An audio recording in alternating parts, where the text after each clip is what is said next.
તો મિત્રો તમારા પણ લાડવા જો અંદરથી સૂકા સૂકા બનતા હોય અને વાળતી વખતે છૂટા પડી જતા હોય તો આ રેસીપી તમે ટ્રાય કરશો તો તમારા લાડવા 100% સારા જ બનીને તૈયાર થશે અને એકદમ પરફેક્ટ બનશે અને અંદરથી પણ એકદમ સરસ સોફ્ટ બનશે અને આ લાડવા તમે 15 દિવસ ખાશો તો પણ તે તમને સારા જ લાગશે।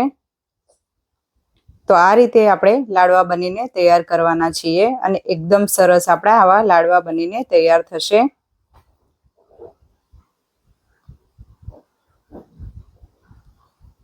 તો લાડવા બનાવવા માટે મેં 2 વાટકી આ રીતે ભાખરીનો જાડો લોટ લીધો છે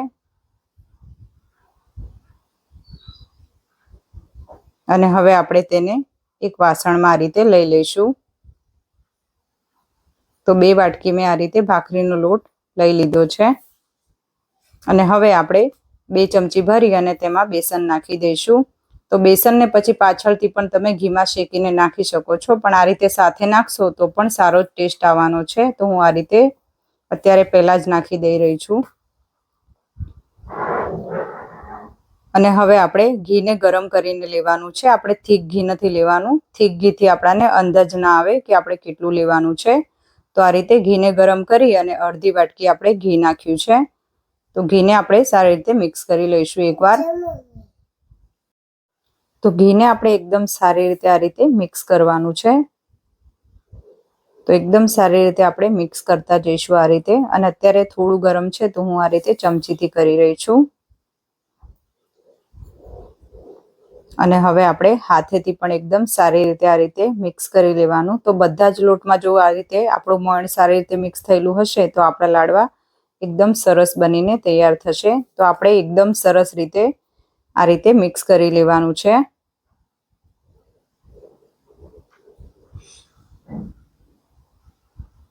તો મોણ આપણું એકદમ સરસ આ રીતે લોટમાં મિક્સ થઈ ગયું છે। તો મુઠ્ઠીમાં આ રીતે આપણો લોટ વળે તો સમજવાનું કે આપણું જે મોણ છે તે એકદમ બરાબર છે। તો હવે આપણે તેમાં ગરમ પાણી નાખીશું। તો મેં આ રીતે થોડું ગરમ પાણી કરી લીધું છે અને અડધી વાટકી હું આ પાણી લઈ રહી છું। તો હવે આપણે તેમાં ગરમ પાણી નાખી અને આપણે લોટ બાંધવાના છીએ। તો આ રીતે આપણે થોડું થોડું પાણી નાખતા જઈશું અને લોટને બાંધતા જઈશું। તો આટલું અડધી વાટકી પાણી આ પ્રમાણે લોટ પ્રમાણે એકદમ પરફેક્ટ છે। તો ડરવાની કોઈ જરૂર નથી। આપણે આ રીતે થોડું થોડું પાણી નાખી અને લોટને બાંધી લેવાનો છે।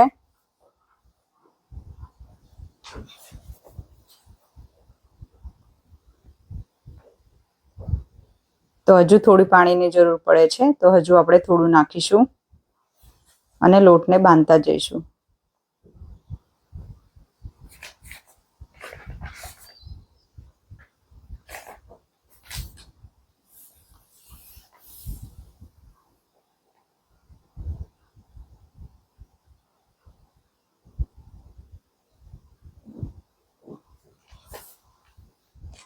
તો આ રીતે આપણે થોડું થોડું પાણી નાખી અને લોટને બાંધીશું।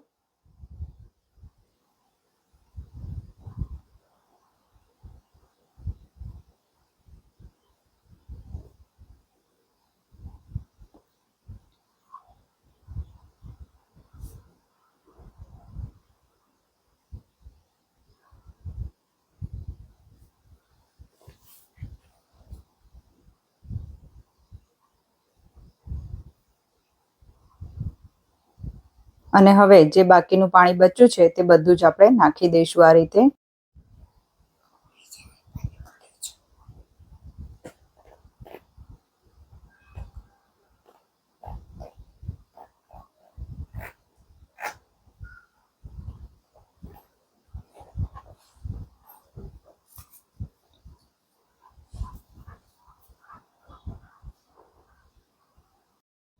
અને હવે બાકીનું બધું જ પાણી આ રીતે આપણે નાખી દીધું છે અને લોટને હવે આપણે સારી રીતે બધા જ લોટને મિક્સ કરી લઈશું અને બાંધી અને એકદમ તૈયાર કરી લઈશું।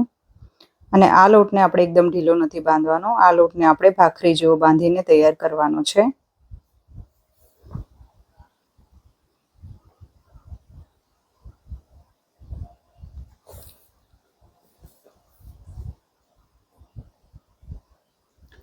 તો લોટ આપણો એકદમ સરસ રીતે આ રીતે બંધાઈ ગયો છે. તો હવે આપણે તેના આ રીતે મૂઠિયા નથી બનાવવાના. મૂઠિયા આપણે બનાવીએ તો તેને તળતા થોડો ઘણો સમય લાગી જાય છે અને તે અંદરથી પણ થોડા કાચા જેવા રહી જાય છે જો આપણે તેને સારી રીતે ન તળીએ તો હું આજે આ રીતે મૂઠિયા બની અને તળવાની છું. તો આ રીતે હથેળી વચ્ચે દબાવી અને વચ્ચે આ રીતે થોડું કાણા જેવું કરી લઈશું, દબાવી લઈશું. અને હવે આપણે આ રીતે બધા જ મૂઠિયાને તૈયાર કરી લેવાના છે.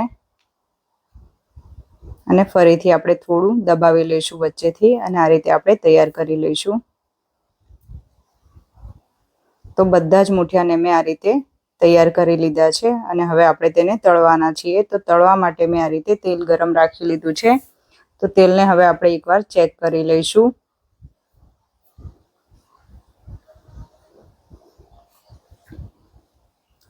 તો તેલ આપણું આ રીતે સારી રીતે અત્યારે ગરમ થઈ ગયું છે.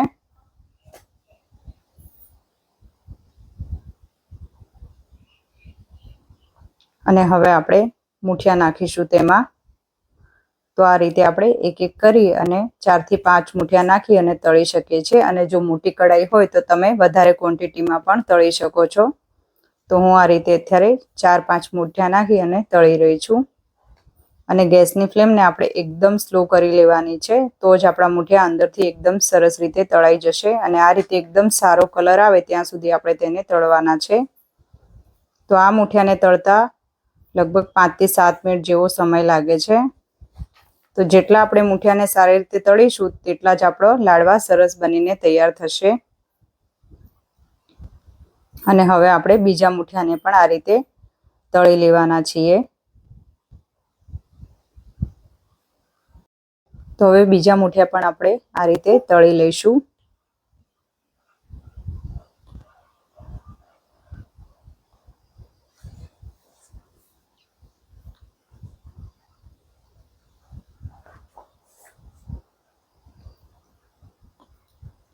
અને હવે બધા જ મૂઠિયાને મેં આ રીતે તળી અને તૈયાર કરી લીધા છે. તો હવે આપણે આ રીતે તોડી લઈશું. તો હું આ રીતે ગરમ ગરમમાં જ તોડી રહી છું. તો તે ફટાફટ ઠંડા થઈ જાય.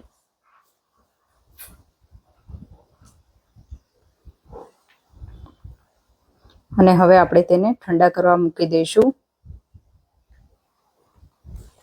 અને આપણે તેને એકદમ પ્રોપર ઠંડા થવા દેવાના છે. આપણે તેને ગરમ ગરમ પીસવામાં નથી લેવાના. જો આપણે ગરમ ગરમ પીસવામાં લઈએ તો મિક્સર ગરમ થઈ જાય છે અને તે અંદરથી થોડું લોટ જેવું બનીને તૈયાર થઈ જાય છે. તો આપણે એવું નથી કરવાનું. એકદમ આપણે ઠંડા થવા દેવાના છે અને આપણે હાથેથી આ રીતે તોડીએ તો ફટાફટ આ રીતે એકદમ સરસ રીતે તૂટી જાય. તો આપણા મૂઠિયા તો એકદમ સરસ બનીને તૈયાર થઈ ગયા છે. અને હવે આપણે આ રીતે મિક્સરની જારમાં લઈ લઈશું. તો એકસાથે આપણે બધું નથી પીસી લેવાનું. આપણે આ રીતે થોડું થોડું કરી અને પીસી લઈશું. અને મિક્સરને આપણે થોડું બંધ ચાલુ કરીને પીસવાનું છે.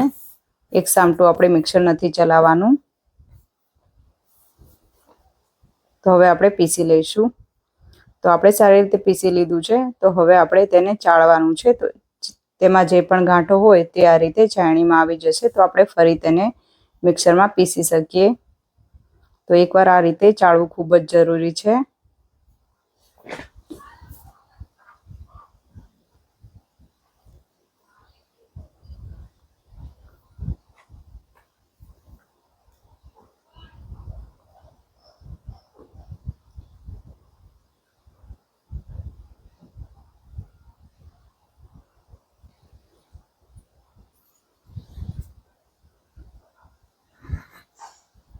તો હવે જે આ મોટું મોટું રહ્યું છે તેને આપણે ફરી મિક્સરમાં નાખી અને પીસી લઈશું. તો હવે આપણે બીજી વાર પણ આ જ રીતે પીસી લેવાનું છે. તો મિક્સરને આપણે બંધ ચાલુ કરી અને પછી જ પીસવાનું છે. તો મેં આ રીતે બધો જ લોટ ચાળી અને તૈયાર કરી લીધો છે. તો આપણું લાડવા માટે બનાવવાનું લોટ જે છે તે એકદમ સરસ તૈયાર થઈ ગયો છે.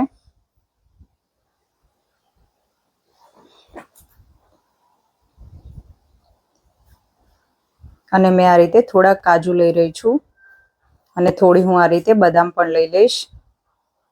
અને કાજુ અને બદામને હું થોડું આ રીતે અધકચરો પાવડર કરી અને નાખી રહી છું. અને થોડું હું આ રીતે ઇલાયચી પાવડર પણ નાખી દઈશ. અને 1 ચપટી જેટલો હું આ રીતે જાયફળ પાવડર લઈ રહી છું, તે પણ હું નાખી દઈશ.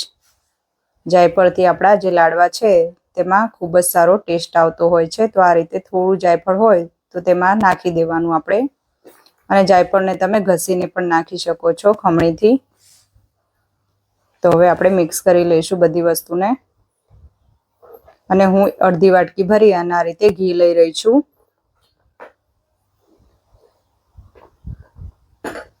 અને 1 વાટકી ભરી અને હું આ રીતે ગોળ લઈ રહી છું. અને ગોળને મેં થોડો સમારી લીધો છે. આપણે મોટો ગાંગડાવાળો ગોળ નથી લેવાનો, કારણ કે આપણે મોટો ગાંગડાવાળો ગોળ લઈએ તો તેને ગળતા થોડો વધારે સમય લાગી જાય છે. અને પછી જે આપણું ઘી ને ગોળ છે, તો પછી ઘી ને ગોળનો જે આપણે છે તે પાયો બની જાય છે અને તે કડક થઈ જાય છે. તો આપણે જ્યારે લાડવામાં નાખીએ તો લાડવા આપણા થોડા કડક બને છે અને સૂકા સૂકા બને છે. જેથી કરી અને ખાલી આપણે ફક્ત ઘી અને ગોળને આ રીતે મિક્સ કર્યા પછી ગોળ થોડો ગળે તે રીતે જ આપણે કરવાનું છે. તો ગોળ સમારેલો હશે તો તે ફટાફટ ગળી જશે 2 થી 3 જ મિનિટમાં.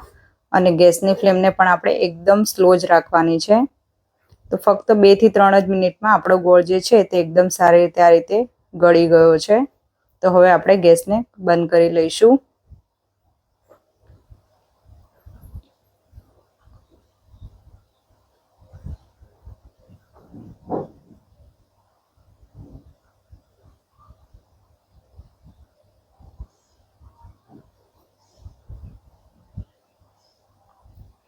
અને હવે આ જે ઘી ગોળ છે તેને આપણે આ રીતે જે લાડવાનો લોટ છે તેમાં નાખી દઈશું. અને એકવાર આપણે આ રીતે ચમચીથી સારી રીતે, અત્યારે ગરમ છે તો ફટાફટ મિક્સ કરી લઈશું.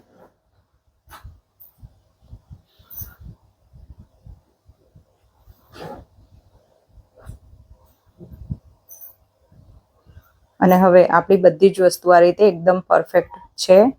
તો લાડવા આપણા એકદમ સારા જ બનીને તૈયાર થવાના છે. ઘી અને ગોળ અને બધી જ વસ્તુ આપણે એકદમ બરોબર માપે છે. તો આ રીતે એકવાર આપણે ચમચીથી ચેક કરવાનું. તો ચમચીમાં લઈ અને આપણે આ રીતે એકવાર ચેક કરી શકીએ છીએ. તો ચમચીમાં આપણે આ રીતે લઈશું અને હાથેથી દબાઈ અને જોઈશું તો આ રીતે નીચે ન પડે તો સમજવાનું કે આપણો જે આ લોટ છે તે એકદમ લાડવા બનાવવા માટે પરફેક્ટ બનીને તૈયાર થયો છે. તો હવે આપણે લાડવા વણવાના છીએ.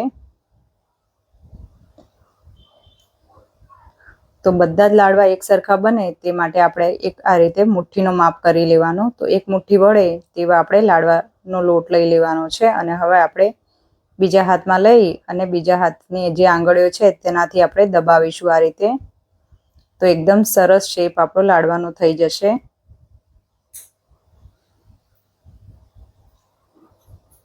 તો આ રીતે આપણો લાડવો એકદમ સરસ બનીને તૈયાર થઈ ગયો છે. તો હવે આપણે થોડું આ રીતે હું હાથમાં ખસખસ નાખી દઈશ. તો આ રીતે હાથમાં આપણે થોડું ખસખસ નાખી અને આ લાડવાને સારી રીતે ખસખસમાં કોટ કરી લઈશું આ રીતે. તો બધી જ બાજુથી એકદમ સારી રીતે આપણે કોટ કરી લેવાનો છે આ લાડવાને ખસખસથી. તો લાડુ આપણો બનીને એકદમ સરસ તૈયાર થઈ ગયો છે. અને બીજો લાડુ પણ આપણે આ જ રીતે બનાવીને તૈયાર કરવાના છીએ. તો આ રીતે 1 મુઠ્ઠીમાં આવે તેટલો આપણે આ રીતે લોટ લઈ લેવાનો છે. અને હવે આપણે તેનો લાડુ વાળી લઈશું આ રીતે.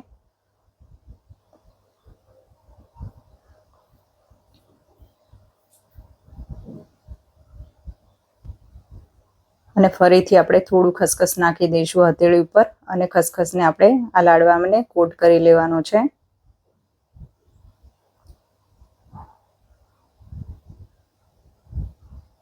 તો લાડુ આપણો સરસ રીતે આ રીતે કોટ થઈ ગયો છે ખસખસથી. તો બધા જ લાડવા આપણે આ રીતે બનાવીને તૈયાર કરી લઈશું. તો બધા જ લાડુ આપણા બનાવીને એકદમ તૈયાર થઈ ગયા છે. અને જુઓ મિત્રો કેટલા સરસ આપણા લાડુ બનીને તૈયાર થયા છે.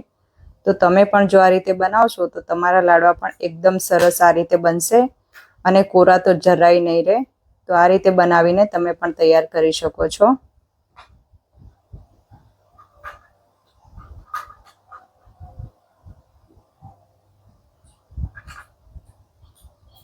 ફ્રેન્ડ્સ, તમને મારી આ રેસીપી ગમે તો લાઈક, શેર અને સબસ્ક્રાઈબ કરવાનું ભૂલતા નહીં.